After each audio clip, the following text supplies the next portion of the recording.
지금 다니엘이 예언하고 있는 거는 이 바벨론 시대부터 로마 제국까지 약 500년 동안 이 시간을 뭐라고 그러냐면 신구약의 중간기라 그럽니다. 예수님이 오시기 전까지 세상을 다스리는 모든 열 왕들, 이 구약 성경의 가장 핵심 주제는 뭐냐면 메시아가 언제 오시냐는 겁니다. 이 메시아라는 말은 히브리어고 그리스어로, 그리스도라는 뜻이 메시아라는 뜻이고, 그 뜻은 뭐냐? 왕이라는 겁니다. 왕이 언제 오시냐는 거예요. 이 왕들보다 더 크신 왕, 만왕의 왕 대신 예수 그리스도의 오심을 기다리는 것이 구약의 소망이고, 신약에서는 누가 오시는 거예요? 예수 그리스도께서 오시는 거예요. 누가 진짜 왕이냐는 거예요. 누가 그리스도냐. 많은 왕들이 나오거든요. 바벨론의 왕들도 나오고 바사의 왕도 나오고 헬라에도 알렉산더 대왕, 그냥 왕이 아니라 대왕이에요. 로마 제국에도 10명의 그 유명한 케이사르 대왕들이 있는데 그 사람들이 세상을 다스리는 것 같지만 진짜 왕은 누구다? 예수 그리스도. 왕이 오실 거다. 그 왕의 오심을, 메시아의 오심을 기다리고 있다. 앞장에서 큰 전쟁에 대한 이상을 봅니다. 그리고 그것을 가지고 두려워하니까 천사가 이상이 무슨 내용인지를 다니엘에게 설명해 주는 내용이 지금 이 11장입니다. 그런데 다니엘이 큰 전쟁의 이상, 마지막 이상인데 이 전쟁의 이상을 보고 두려워하고 낙심했다 이렇게 얘기합니다. 왜 그랬을까? 매 장사가 있습니까? 없습니까? 없어요. 매 맞으면 다 아파요.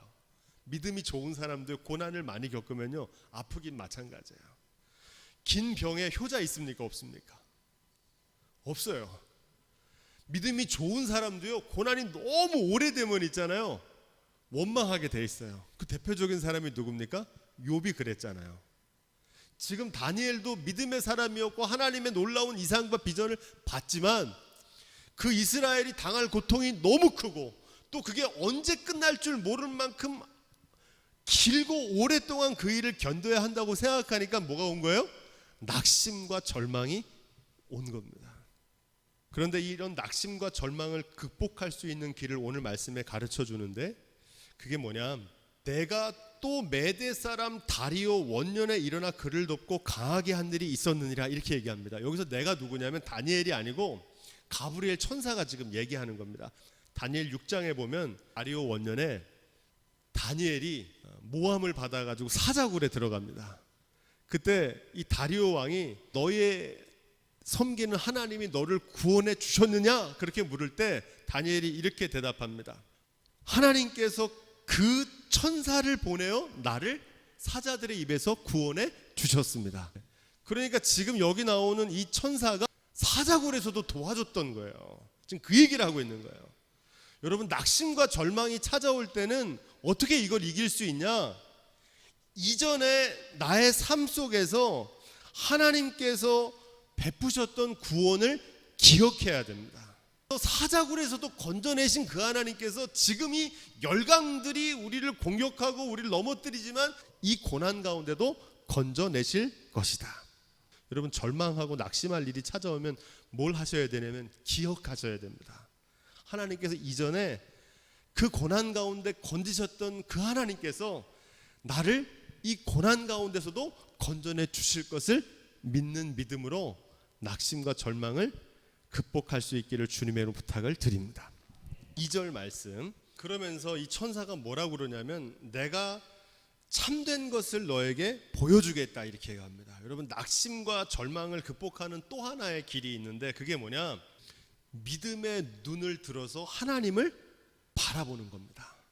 오늘 천사가 뭐라고 그러냐면 이제 내가 참된 것을 보이리라 보라 이렇게 얘기합니다.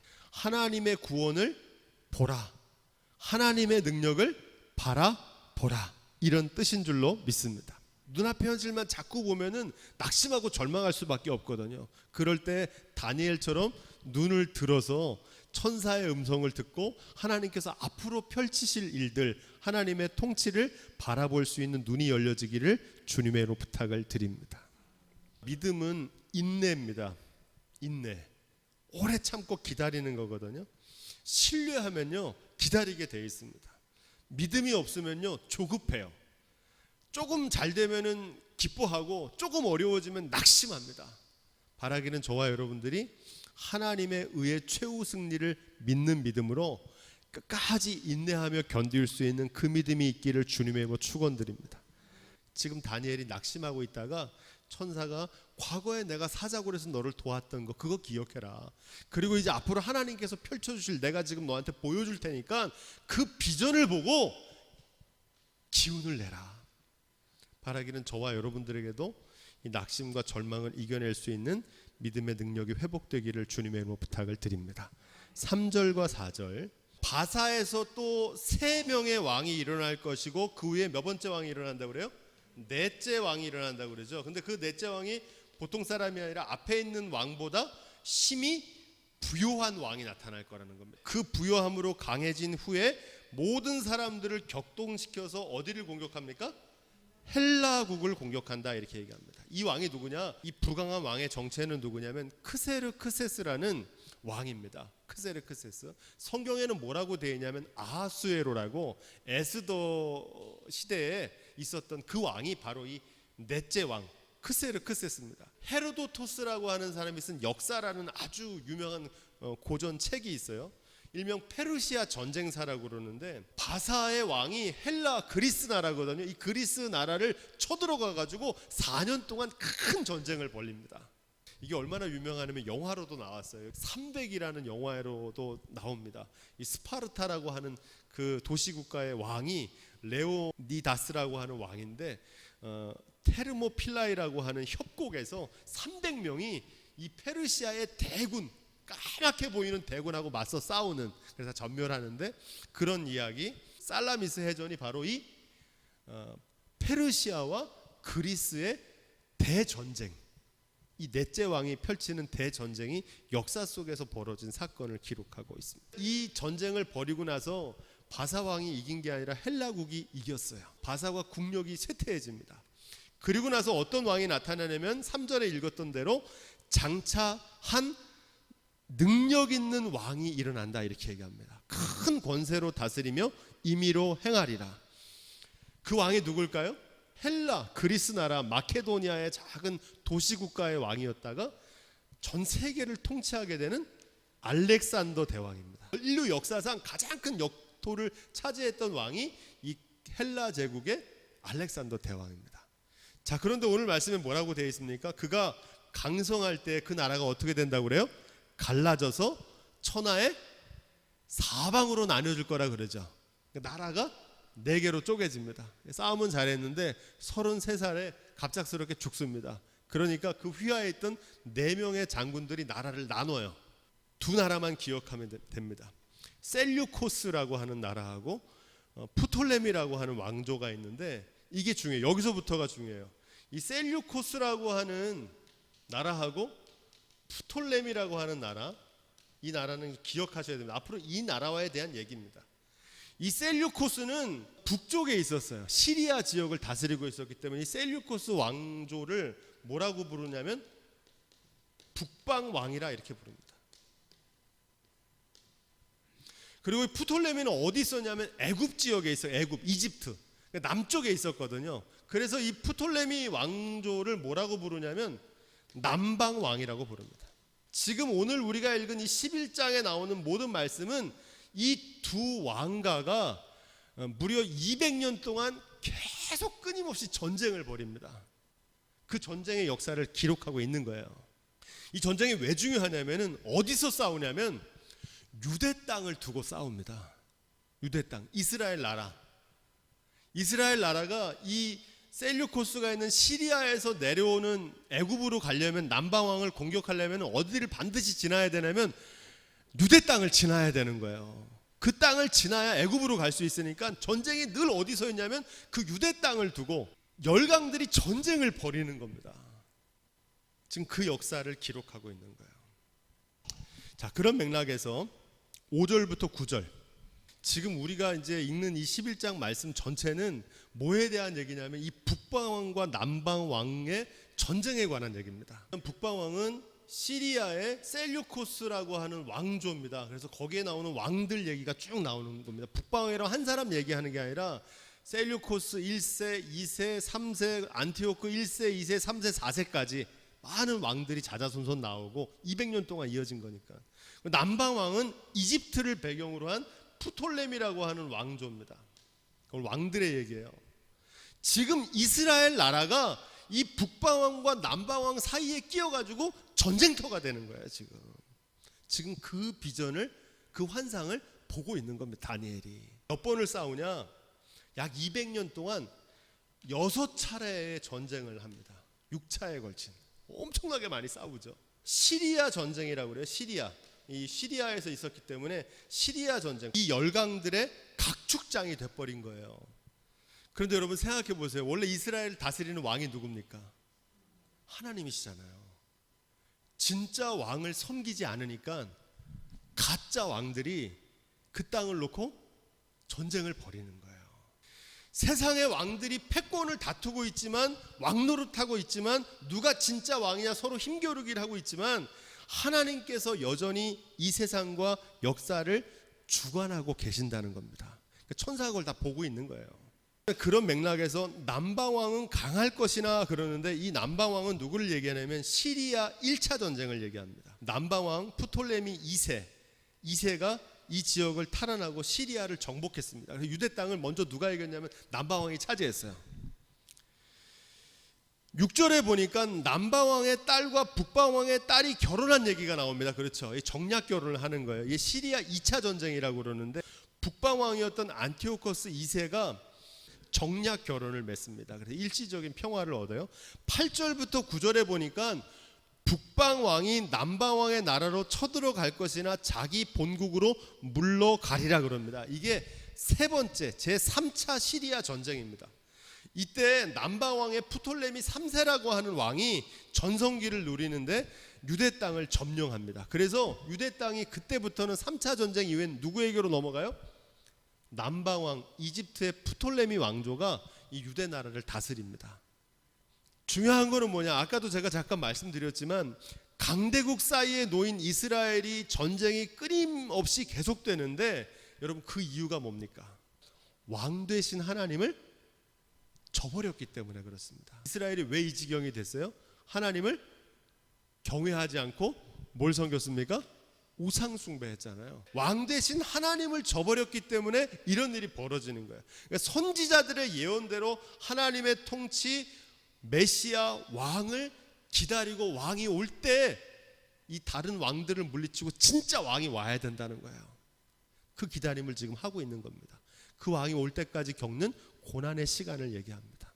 성도들의 삶도 마찬가지입니다. 여러분, 왕 되신 그리스도를 잃어버리는 성도의 삶은 누구처럼 되냐면 이스라엘 백성들처럼 돼요. 다른 것들이 왕 노릇합니다. 우리의 삶에서. 오직 예수님을 그리스도로 섬기며 살아갈 수 있는 저와 여러분들이 될 수 있기를 주님의 부탁을 드립니다. 그런 영적인 의미가 있는 거예요. 이 11절에 나오는 남방왕이 크게 노하여 북방왕과 싸우리라 그러는데, 이게 제4차 시리아 전쟁입니다. 네 번째 싸움을 하는데, 북방왕 안티오코스 3세가 남방왕을 공격해가지고, 여기서 중요한 거는 뭐냐? 북방왕 셀류코스 이 왕조가, 그전에는 프톨레미 왕조가 유대 땅을 다스렸는데 그 땅을 다시 되찾아옵니다. 이 네 번째 전쟁에서. 그러니까 유대 땅을 놓고 끊임없이 자기들 그 땅을 가지고 전쟁을 하고 자기 땅을 삼으려고 그러는 거예요. 그가 영화로운 땅에 설 것이요. 그 영화로운 땅이 어딥니까? 이스라엘 유대 땅. 그러니까 하나님의 거룩한 성전이 있는 그 땅이 누구의 손아귀에 들어간다는 거예요? 북방왕의 손아귀에 들어갔다는 거예요. 원래 남방왕의 손아귀에 들어갔다가, 원래 이 땅은 누구의 땅이에요? 여호와 하나님께서 통치하시는 땅인데. 여기서 중요한 건 뭐냐면 이 남방왕과 북방왕이 큰 격전지가 지금 유대 땅에서 벌어지고 있다고 그랬는데, 그 유대 땅 중에서도 어디냐? 이 지명이 중요합니다. 그 땅에서 전쟁이 벌어집니다. 그 중에서도 어디에서 전쟁이 집중적으로 벌어지냐면 무깃도라고 하는 지역에서 전쟁이 벌어집니다. 이게 굉장히 중요한 지역이에요. 이게 이름의 뜻이 뭐냐면 주둔지라는 뜻입니다. 주둔지. 군사들이 머무는 요충지예요. 아주 중요한 길목 같은데요. 그런데 이 무깃도라고 하는, 무깃도의 언덕이라는 뜻이 히브리어로는 뭐냐면 하르 메기돈이라고 그러는데, 이걸 영어로 하면 뭐냐면 이게 아마게돈이에요. 아마게돈. 히브리어로 하르 마기돈이 아마게돈이라는 뜻입니다. 그게 무깃도, 무깃도의 언덕이란 뜻입니다. 그러니까 이 아마겟돈에서 어떤 일이 벌어져요? 남방왕과 북방왕이 대전쟁을 벌이잖아요. 실제로 이 무깃도 아마겟돈 평원에서 엄청난 전쟁이 치러진 거예요. 우리가 지금 본 대로 6번이나 큰 전쟁이 벌어진 거예요, 역사 속에서. 그러니까 지금 이스라엘에서 전쟁을 한다 그러면 늘 어디서 전쟁이 붙었냐면 이 무깃도에서 전쟁이 붙었어요. 얼마나 중요한 전략적 요충지고 교통의 요지인지 천혜의 요새거든요. 그래서 역사 속에서 이 전쟁만 있었던 게 아니라 많은 중요한 전쟁들이 있었습니다. 그 중에 하나가 유다왕 요시아가 애굽의 바로 느고하고 싸우다가 전사했던 곳도 여기입니다. 이 전쟁이 많이 벌어지는 곳이에요. 그리고 에스겔 선지자가 예언할 때 곡과 마곡의 하나님의 백성들과 전투하는 장면을 예언하거든요. 38장에 에스겔 38장. 그 전쟁을 벌일 장소도 무깃도다 이렇게 얘기합니다. 그러니까 지금 이스라엘에서 가장 중요한 요충지이기 때문에 전쟁이 자주 일어나고 전쟁이 일어날 장소인데, 나중에 이 왕들이 전쟁 가운데 셀류코스 왕이 유대를 다스리는데 그 왕을 몰아내는 사람이 있다고 그랬죠. 유대의 제사장 출신인 마카비라고 하는 장군이 일어나가지고 독립전쟁을 벌입니다. 그런데 이 거대한 셀류코스 왕조를 마카비의 독립군, 유대인들이 독립군들이 이겨요. 어떻게 이겼냐? 미가엘 천사의 도움으로 이겼다 이렇게 얘기합니다. 하나님께서 도우셔가지고 이 아마겟돈 무깃도에서 대전투를 벌이는데 이겨요. 기적적으로 하나님의 능력으로. 그래서 그들을 몰아내고 하스본 왕조라는 독립국가를 만듭니다. 예수님 오시기 한 100년 전쯤. 자, 그리고 이 무깃도는 어떤 의미냐? 의의 최후 승리의 장소로 하나님께서 그 백성들을 악의 세력으로부터 승리하게 하시고 영광스럽게 하시는 승리의 장소로 기록된 줄로 믿습니다. 그런 의미가 있는 거예요, 무깃도라는 거. 그리고 요한계시록에서도 이 아마겟돈이 적대자들과 하나님의 군대가 마지막으로 붙는 최종 격전장을 아마겟돈이라고 이렇게 불렀습니다. 제가 왜 이 얘기를 오랫동안 하냐면은 많은 사람들 이런 역사적인 상황을 모르기 때문에 이거를 그냥 미래에 벌어질 막연한 전쟁으로만 생각해요. 근데 이 전쟁은 실제로 있었던 거예요. 실제로 있었던 전쟁이고, 그것이 우리에게 전하는 의미는 하나님께서 최후 승리로 대적자를 몰아내시고 승리하게 하시는 장소가 되는 줄로 믿습니다. 그가 결심하고 전국의 힘을 다하여 이르렀다가 화친했다 그러잖아요. 또 여자의 딸을 그에게 주어서 그 나라를 패방하려고 했으나 이루지 못하리니 그에게 무익하리라 이렇게 되어 있습니다. 이 역사적인 사건이 뭐냐면, 북방왕이 남방왕을 쳐들어갔다가 이 남방왕을 속국으로 만들 수 있는 좋은 방법이 있다 생각해서 북방왕의 딸을 이 남방왕의 왕과 결혼시킵니다. 정략결혼. 근데 그 딸이 유명한 딸이에요. 여러분 아마 들어보셨을 겁니다. 클레오파트라라고 들어보셨어요? 클레오파트라. 그 클레오파트라가 이 말씀에 나오는 이 여자입니다. 이 클레오파트라를 남방왕한테 줘가지고 이 북방왕이 화친하면서 이 애굽 땅을 통치하려고 그래, 이집트를. 그런데 클레오파트라가 배신을 합니다. 그래가지고 이 남방왕을 설득해가지고 누구를 끌어들이냐면, 이제부터 역사 속에 이게 나옵니다. 로마 제국을 끌어들입니다. 그 로마 제국을 끌어들여가지고 북방왕을 둘이서 연합해가지고 북방왕을 쫓아냅니다. 역사 속에 나오는 클레오파트라가 여기 나오는 사람입니다.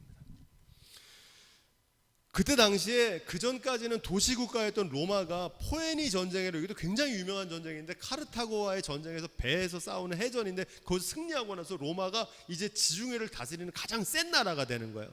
그래서 로마 제국과 힘을 합쳐가지고 북방왕을 물리칩니다. 그리고 나서 여기 아주 중요한 사건이 벌어지는데 18절에 보니까 이렇게 돼 있어요. 한 대장이 있어서 그의 보이는 수욕을 씻고 그 수욕을 그에게 돌릴 것이므로. 아멘. 여기서 말하는 한 대장은 누구냐면, 역사 속에서 이 무렵에 로마의 장군이었던 스키피오라고 하는 장군이 있어요. 굉장히 유명한 장군이에요. 역사 속에 나오는 사람인데, 이 스키피오하고 이 북방왕 셀류코스 왕조하고 전쟁을 벌이는데 로마 제국이 이깁니다. 그래서 참패를 하고 돌아가요. 그리고 고국으로 귀환하면서 거액의 전쟁 배상금을 냅니다. 돈으로 갚으라는 거예요. 그래서 어마어마한 돈을 물어내게 합니다. 물어내게 해요.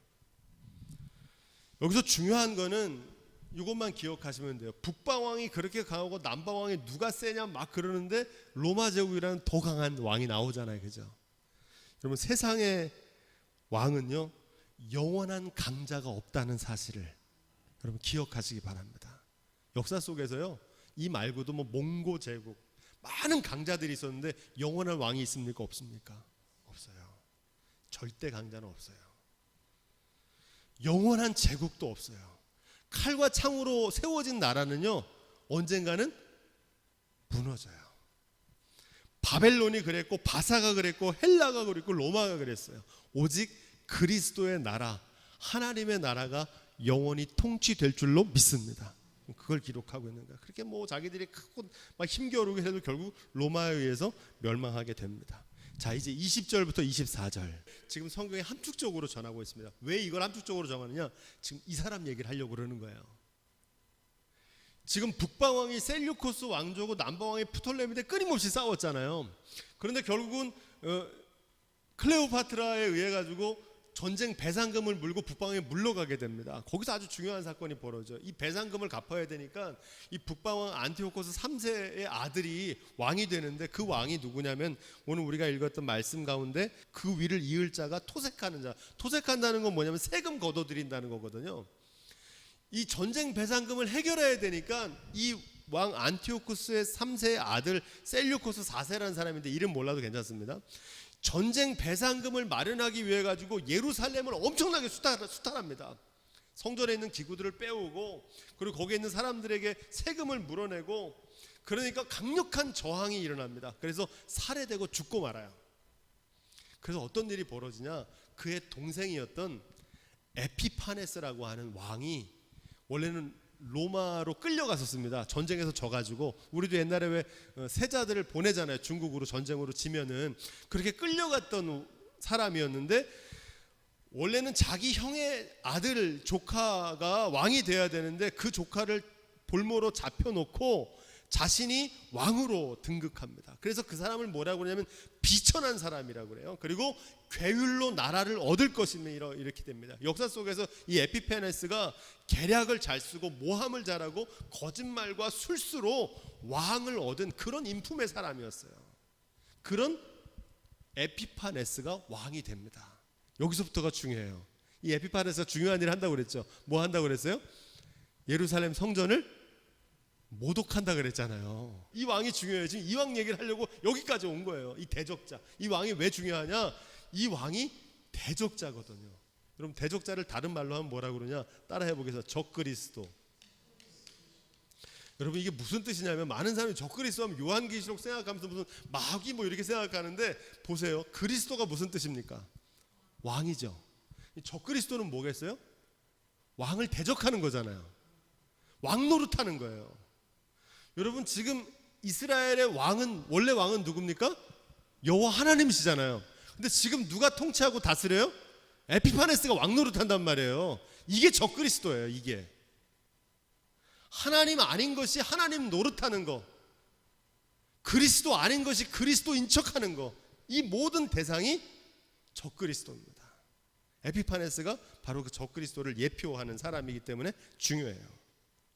신실하신 하나님을 왕으로 섬기지 않으면 누구의 종노릇하게 되냐면 비천한 자, 이 에피파네스 같은 비천한 자의 노예가 된다는 사실입니다. 여러분, 이걸 기억하셔야 돼요. 하나님을 섬기지 않으면 어떻게 되냐면 예수님을 그리스도로 섬겨야 되는데 예수님이 아니라 다른 것을 그리스도로 섬기면, 돈을 그리스도로 섬기면 어떻게 돼요? 돈의 노예가 돼요. 그 얘기를 하는 거예요. 쾌락을 그리스도로 섬기면 쾌락의 노예가 되고 명예를 섬기면 명예의 노예가 돼요. 하나님 아닌 것을 하나님처럼 섬기는 그 왕노릇하는 존재가 바로 대적자 에피파네스입니다.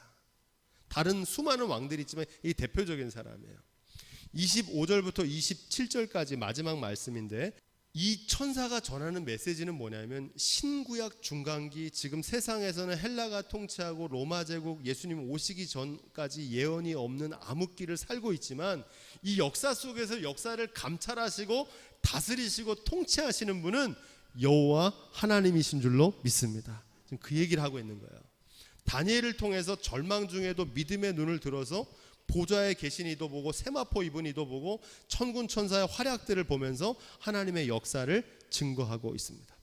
지금 눈앞에서는 열강들이 끊임없이 전쟁을 일으키고 이스라엘 나라가 희생양으로 전락했지만 여전히 역사를 통치하시고 심판하시는 분은 여호와 하나님이시고 마침내 이스라엘을 회복하실 것을 약속하십니다.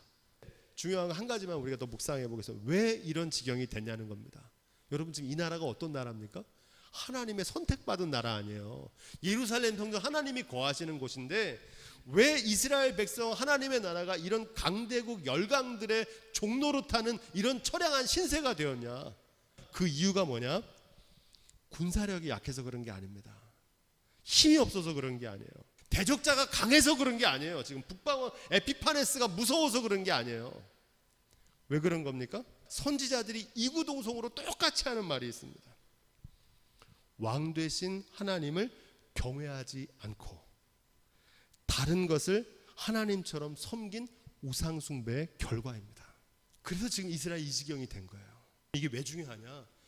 믿음의 성도들이 하나님이 함께 하시고 믿음으로 살아가는 성도들이 세상에서 환난을 당하고 핍박을 당하는 원인도 이거랑 똑같아요. 하나님이 손이 짧아서 우리를 구원 못 하시는 게 아니에요. 하나님이 우리를 버리신 게 아니라 우리가 하나님을 외면하고 다른 것을 쫓아갔다가 박해와 환난을 당한다는 사실입니다. 그러면 어떻게 이스라엘이 회복될 수 있겠습니까? 언제 회복됩니까? 하나님을 경외하는 믿음을 회복할 때 하나님께서 이스라엘을 다시 다스리시고 통치하시고 구원해 주실 줄로 믿습니다. 경외한다는 것은 그 말씀을 준행하는 거거든요. 하나님 말씀을 준행하면 어떤 일이 벌어지면 하나님께서 뭐 하세요? 동행하시거든요. 그러니 하나님이 동행하시는데 북방왕이 무섭겠습니까? 남방왕이 무섭겠습니까? 알렉산더 대왕이 무섭겠습니까? 로마 제국이 무섭겠습니까? 문제는 뭐냐? 외부의 적들이 문제가 아니라 우리가 하나님을 경외하지 않고 그 말씀대로 준행하지 않고 동행하지 않으니까 이런 신세가 돼버릴 수밖에 없다는 거예요. 이 역사적인 사실을 통해서 환난 중에서도 하나님의 통치와 의의 최후 승리를 믿는 믿음, 하나님을 경외하는 믿음으로 나아갈 수 있기를 주님의 이름으로 간절히 부탁드립니다.